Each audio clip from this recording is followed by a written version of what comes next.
yini le HPV futhi ithathelana kanjani? Uma kukhulunywa ngo-HPV kuyigciwane leli limele uhuman papilloma virus. Okay. Kuyigciwane elithathelana ngokuyocansini olungaphephile.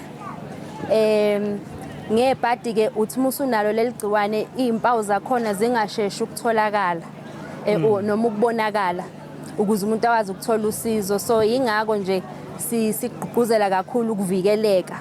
Lulamana kanjani nomdlavuza?